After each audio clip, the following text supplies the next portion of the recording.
Здравейте, пчелари! Днес ще направим едно клипче. Ще покажем в какво състояние се намират пчелите.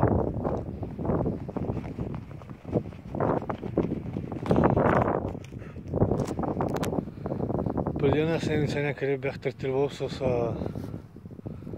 йодосептадон 10% и преди 10 дена бях третирал с Hive Clean на B-Vital.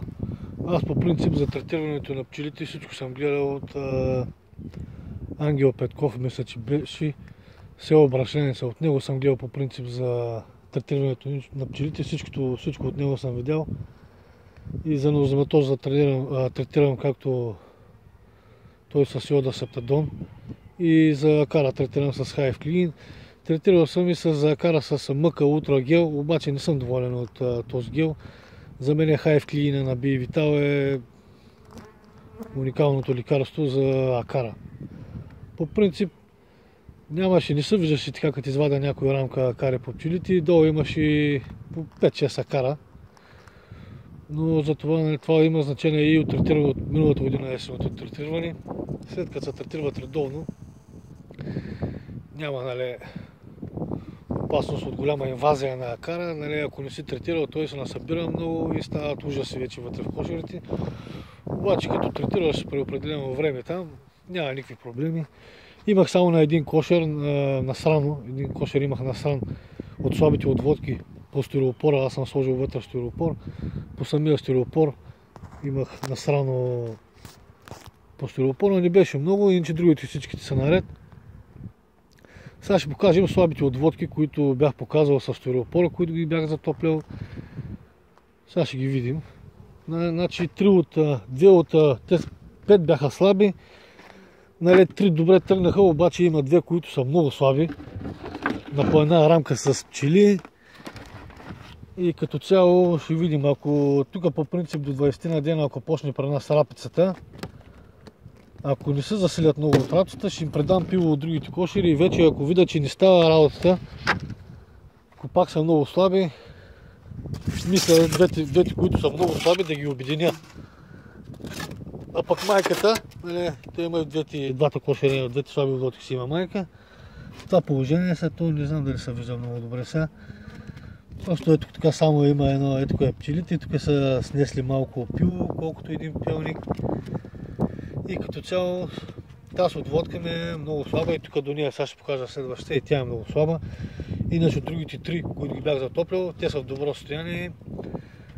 На по 3-4 рамки са те, ще се развият, защото тук при нас след 20 на дена ще започне рапицата. И те от рапицата много се засилват. И според мен не се засилят. А тези двете слабите, ако не се засилят, ще ги обединя. И от едната майка ще направя друга отводка, пък другите двете ще ги обединя, за да може да ги използвам. Защото ще стане така, че и двете, ако са слаби, няма да могат да вземат мед от главната паша. По принцип главната паша при нас е тук веднага след рапицата ще започне кориандъра. Кориандъра е тук някъде на 1 км от пчелина ми. Обаче аз ще ги предвижда всичките кошери направо на пашата, защото не е много, тук на 1 км е пашата. Има около 100 декара кориандър някъде са сят, който също е на етапи. Миналата година, като започна главната паша от кориандъра тук при нас, имаше около 50 дена нон-стоп паша от кориандър. Първо имаше рапица и след това започна кориандъра, който беше на 3 етапа. Той цъфти около 20. Първият най-ранният кориандър, който той цъфти малко повече време, 20-25 дена и вече втория кориандър, който е втория етап, цъфти малко по-малко около 20 дена и вече този, който е в началото на юли и там края на юли е третия етап от кориандъра, който почва при нас. Той вече е малко по-малко, около 18-17 дена, защото дните са по-големи, слънцето е по-силно и по-бързо прецъфтява. Това е другата по-слаба отводка. Пак тук е окаяно състояние. Развива се отводката, има снесено малко пило, но не знам дали ще може да се засили. Мисля да предам по време на рапицата от по-силните кошери да предам запечатано пило на отводките, обаче не знам дали ще се засилят, обаче ще видим сега тук, като започне рапицата в какво състояние са. Миналата година, по принцип, моите кошери не бяха тук, от миналата година съм ги свалил тук. Първата година ми бяха кошери тук в Балкана, тук в едно село до Слънчев бряг, над Кошарица. Там ми бяха и ги свалих, когато започва, миналата година, когато започваше тук рапицата, тук в нашия район. Ги свалих тук долу и като цяло гората и тук има коренна разлика. Там пашата е много слаба.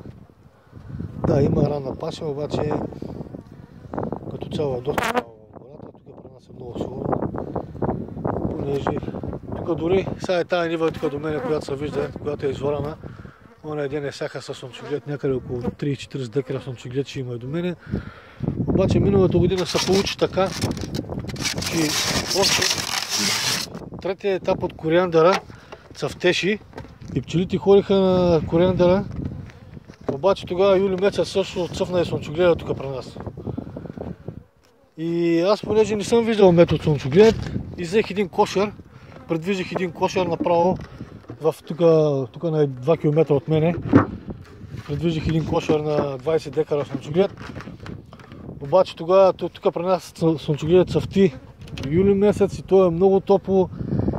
И от този кошер, който го занесах на слънчогледа, пчелите не взеха нито една капка мед, защото понеже след 28 градуса съм чел, че съм гледал мнение на хора, че след 28 градуса, 29 слънчогледа не пуска нектар. И тук до мен има около 30 декара, ще видим тази година какво ще стане, дали ще вземат някой капка мед. Нали, при нас започва рапица, след това кориандър, което главната паша е кориандъра, много силна е кориандъра, тук около 2 месеца има паша от кориандър.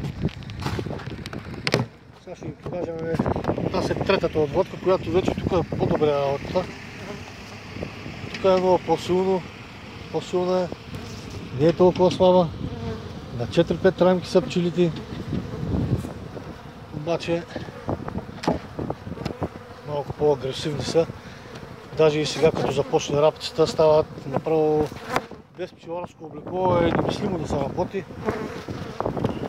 Много агресивни стават от тази рапица, много жилят и направо през пчеларското облекло дори някой път нажилят. Тук вече е малко по-добре работата. Даже сега съм тук с един анцук, вече 2-3 пчели усещам как му ожилиха. Няма проблеми. Това тук е 12 рамков бедамблат. При него той е на някъде на 3 рамки съм го стеснил. Понеже тук вътре има много рамки, това беше също слаба отводка, обаче добре се развива. Това положение съм ги направил. Тук се намират, тук е пчелата. Някъде около 3 рамки са пчелите, това се вижда. На около 2-3 рамки са пчелите, малко по-силна от най-слабите, обаче вече има 2 рамки с пило, което ще се оправи работа, ще се засили и от нея ще взема мед. Добре върви майката, добре осеменила, има 2 цели пити сме с пило, което е не е като по-слабите, имат по един, като другите 2 по-слаби имат по един пълник снесени, тук вече са 2 бедамблатови големи рамки снесени, тук е добре работата. Ще развие тази отводка. Сега ще покажем някои от по-силните, ще видим в какво състояние са.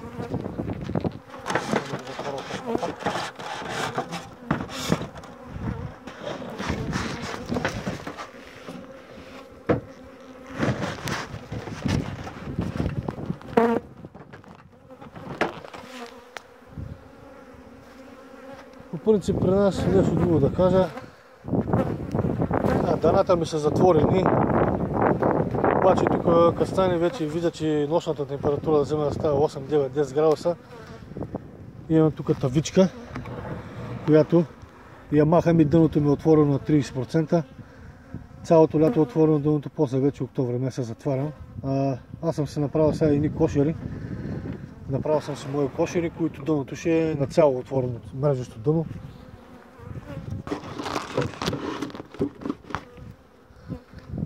Сега ще покажем някои от по-силните. Малко са агресивни пчелите. По-силните ми са на около 5-6-7 рамки с пчела, което за мен е важно, когато започне кориандъра, да са поне на един корпус. Миналата година влязах в кориандъра с един корпус пчела. На един корпус на 10 рамки бяха пчелите. Така влязах в кориандъра, 50 дена имаше нон-стоп паша от кориандър. Горе-долу семействата се развиха добре и направиха по 80 кг мед направиха. Аз бях взел по 50 от един и 50 от другия. Оставях им по 10-15 кг вътре за зимата и изваждах от тях и за отводките, които бях правил. Като цяло тази година се личи, че ще вляза малко по-силно. Тази година ще влезе малко по-силно в пашата. Семейството, защото миналата година ги бях свалил от гората, бяха по-слаби. Ама от рапицата като цяло много се развиват при нас. Тук рапицата е 40 дена цъфти и голямо носене на прашец. И много се развиват семействата. Тази година ще се получи така, че миналата година между рапицата и кориандъра имаше 15-20 дена пауза. Нямаше, докато цъфне кориандъра, имаше 15 дена след като свърши рапицата. Сега тази година май ще се получи така, че веднага като свърши рапицата ще започне кориандъра. И което е много добре. Ще видим тази година, ще влезем с по-сериозни семейства в пашата. Ще ги закарам на кориандъра. Тук на 1 км от мен е кориандъра, ще ги предвижа. То не е много 1 км, ама понеже не е далече, аз имам възможност, тук с пикапа, ще ги предвижа тук на 1 км, точно на нивата, има бая кориандър. И на два етапа ще е тази година там, ще видим и тук около мен има други ниви, които са всяти. Аз ще ги закарам първо там, защото там е по-сериозният кориандър. Има по принцип, тук има и на 200-300 метра от около мен, пак 10 декара на сяд кориандър, който ще е по-късен. Но като цяло ще ги закарам на най-големите ниви, за да може началото да са на най-големия кориандър и после вече пада са така, че за последния кориандър трябва да ги върна тук при мен, защото тук около мен има по-малки парцели, които са на третия етап. Ще цъфтат късно. Вижда се какво семейство, в какво стояние. 1, 2, 3, 4, 5. Да кажем, че са на 6 рамки, и на седмата има малко, на 6 рамки да кажем, че е пчелата. Доста добре ще се развият за напреде. Още не е започнала рапицата. Може би като започне рапицата вече. Аз също искам да кажа, че сега тук са на 6-7 рамки. Запомнили са целият корпус с пчела, на 10 рамки станали. Горния корпус го свалям долу и долния е с празни рамки и го слагам върху него. Това е което правя, когато се запълни горния корпус. Чули го свалям долу и долния го качвам отгоре. Миналата година се получи така, че бяха на един корпус с пчела. Аз имах два кошера, които бяха силни. Два по един корпус така имаха с пчела. Сложих им още по два корпуса отгоре, значи на 3 корпуса станаха. Някои от майките, едната майка остана в единия корпус да снася, не се качи във втория корпус. И по този начин осеменяваше само в един корпус и в горните два корпуса ги пълнише с мед. И бяха пълни плътно с мед, а другата майка изпълни долния корпус с мед, с пило и се качи във втория корпус да снася. Даже се получи така, че тя не се беше качила да снася във втория корпус, ами бяха го запълнили втория и третия с мед, обаче понеже нямаше долу вече къде да осеменява и пчелите от втория корпус, от средата на питите, изчистиха меда и тя се качи във втория корпус по този начин да осеменява. А в този кошер се остана само в първия корпус да осеменява и пълниха мед във втория и в третия корпус. Майката си остана в първия корпус.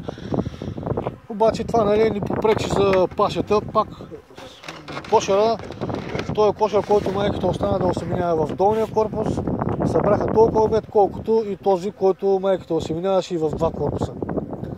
Сега вече тази година ще видим за какво става въпрос. Гледам от хората в YouTube, някои казват, два корпуса, много пчела, а мед нямало. Сега тази година ще видим за какво става въпрос, защото къде имам кога ще е кориандъра, тази година при нас всичко се развива с един месец, с 20 дена по-късно. Миналата година беше много топла зимата и се развиваше, всичко стана с 20 дена по-рано, а тази година ще се развие с 20 дена по-късно и мисля, че семействата ще са по-силни. Нали, вече ще видим какво ще стане. Нали, като са два корпуса, ако майката е изпълнила два корпуса с пило и пчела, нали, вече ще видим при толкова силни семейства дали ще съберат мед, защото някой казва, че когато имало два корпуса с пчела, понеже има много снесено отворено пило и пчелата остава да гледа отвореното пило и не отива да събира мед. Сега, нали, колко е така, тази година сигурно ще го изпитам това нещо, ще видим, нали, дали е така. Сега ще покажа другото по-силно семейство.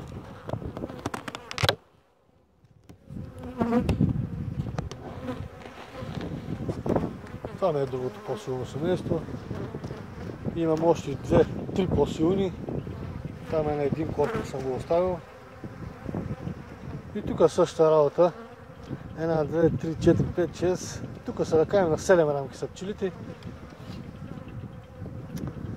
По принцип, тази година при нас започва по-късно. 20 дена започва по-късно.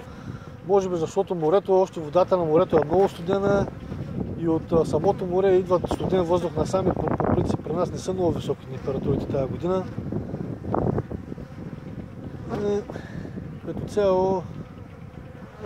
Като цяло при нас района е доста благоприятен за отглеждане. Да са живи и здрави хората, където сеят кориандъра. По принцип тук от кооперацията го сеят от Теки и Сето. Иначе ако няма кориандър, не знам, той слънчоглед, тук до мен има 20-30 декара слънчоглед сяти. На миналата година, нали ви казвам, залесих един кошер, направо го сложих в средата на нивата от слънчоглед. Една капка мед не взеха, може би защото наистина слънчогледа при нас цъфти много късно, температурите са много високи и не пуска никакъв нектар, само прашец. Сега ще покажа тук, това е една по-слаба отводка. Не е толкова слаба, колкото другите две, но тази е по-добре. Тук ми се струва, че ще стане работата. Значи две имам много слаби отводки, които са двете уния, които ги показах в началото, са на по една рамка. А тук вече е малко по-добре. Тук вече са на по две рамки, не знам дали се вижда. Слънце пече малко такъв на елона. Тук се вижда вече, че пчелата е на по две рамки. Но също така и тук има и много повече снесено пило. Майките по-добре осеменяват в другите. Тук са ми на 2-3 рамки пчелите. Според мен тия, които са на 2-3 рамки, тия по-слабите отводки, които сега ги виждаме, от тях ще стане работа, ще се развиват. Обаче тези, които са на една рамка, не знам, при тях май няма да се получи. А те, които са на 2-3, при тях ми се струва, че ще стане работа. Защото по принцип сега от трапецата доста се заселят. Нали, ще видим, може и при другите да се получи, малко не ми се вярва, ама нали, аз пак ще направим на клипче да покажем нали, в какво състояние са и те, дали са развили за главната паша. Защото тази рапица доста се засилва. Пчелата тук направо миналата година от тази рапица в единия корпус, там нали, в единия корпус се развиваше майките, вътре от 10 пити, 5 пити с прашец. 5 пити бяха задръстени с прашец от рапицата. Нали, трябва да се преглеждат кошерите по време на рапицата, защото ще може да стане и роени и всичко. Те толкова много задръстват всичко с прашеци. Трябва да се изваждат просто рамките с прашец, които са задръстени и да се предават на отводките и на тяхно място да се слагат празни рамки за градеж, за да може майката и семейството да има работа. Защото иначе ако задръстат всичко с прашеци, може да стане така, че да се изорят. Трябва да се прегледат. Аз лично много ме влекат впечатлите. Аз не мога тук да седна на кошерите, там така да седна и да само да ги гледам. И редовно идвам ги проверявам, отварям ги, следа има ли задръстени рамки, сменям рамки, изваждам рамки с прашец. Всичко трябва да е 6. Когато се преглеждат пчелите, когато пчеларя се знае работата, няма никакви ядове, всичко се развива по-нормално. Когато ги изоставиш и не ги преглеждаш много, тогава вече може да има нещо проблем. Тук също е малко по-добре, не знам дали се вижда.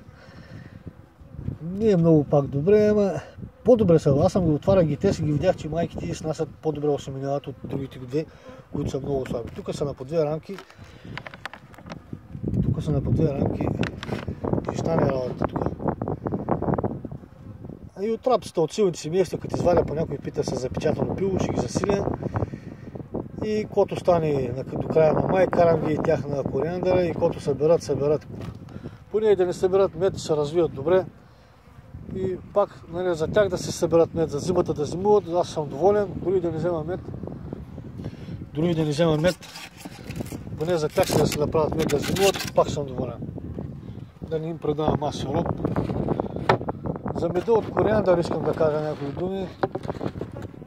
Значи искам да кажа, че това е уникален мед. Тук в колата, вътре в колата ми седеше цяла зима на минус не знам колко градуса, вътре ми замръзваше вода, всичко. Имах един корпус вътре с пити от мед от кориандър, пити пълни с мед от кориандър, които предавах тук на... Си го бях запазил за отводки и това мога да предавам, ако не ми стигне. Цяла зима бяха минус 10, минус 15, минус 20, не знам с колко. Този мед не са нито замръзна нещо да кажеш меда или да захароса. Просто питата с восък много запазва меда и чел съм на места, че не са заземявал пчелите с кориандър, защото той е бързо захаросвал и после зимата умирали, защото меда бил захаросан и не можел да го вземе. Това искам да кажа, че не е вярно. На мен всичките ми кошери са заземени с кориандър. Дори скоро отварях една пита, от нея си чопнах малко. Меда вътре не е захаросал, седи си в течнено състояние. Няма проблеми за пчелата да го взима. Няма никакъв проблем изобщо. Да, когато го центрофугираш меда от кориандъра, го извадиш, да, тогава бързо захаросва меда. Обаче когато меда седи вътре в питите с восък, няма захаросване. Просто не захаросва меда. Когато го извадиш, за 2 месеца бързо захаросва. Да, обаче когато седи вътре в питата, няма захаросване. Сега ще отворя тук пак едно по-добро семейство. Значи като цяло аз имам една много слаба отводка ми загина декември месец и другите всичките ми оцеляха. 9 са кошерите. От 9 кошера имам 5 отводки, които от тези 5 отводки 2 са много слаби и другите 3 са в по-добро състояние, като цяло по-надежни, че ще се развият. То се лечи как при по-силните или тези е съвсем по-различен. Какво правя аз? Когато стане по-топло времето, отварям горния вход и долния вход целия го отварям. Тук имам по принцип една летвичка на долния вход. Когато стане по-топло времето, отварям долния вход целия и горе им отварям прелката. Тук първия корпус седи затворен, там са празни рамки. Него в последствие ще го отворя, след като сваля първия долу, след като сваля втория на първия на място, пак първия го кача на втория на място, тогава ще отворя тая прелка. Иначе сега при по-силните целите входови са отворени долните, при по-слабите са наполовина. Сега ще покажем тук другото семейство.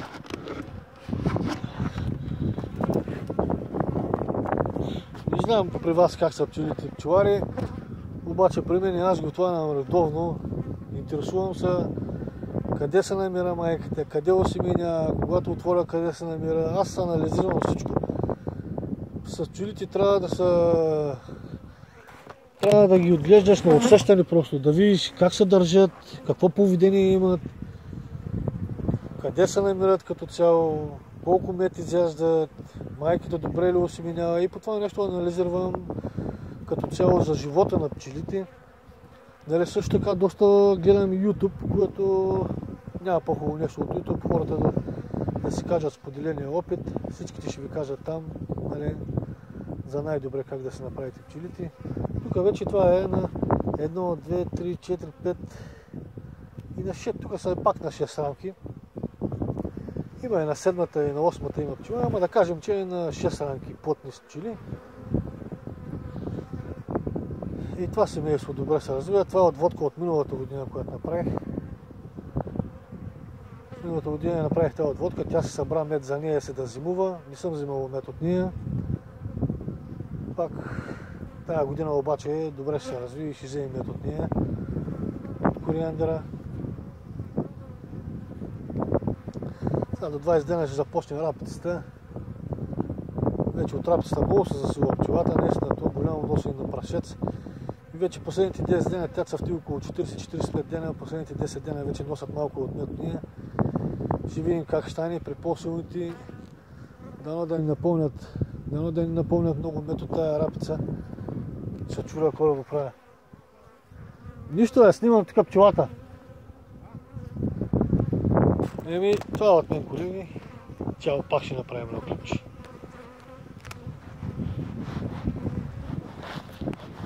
Хапат яко, ела да видиш!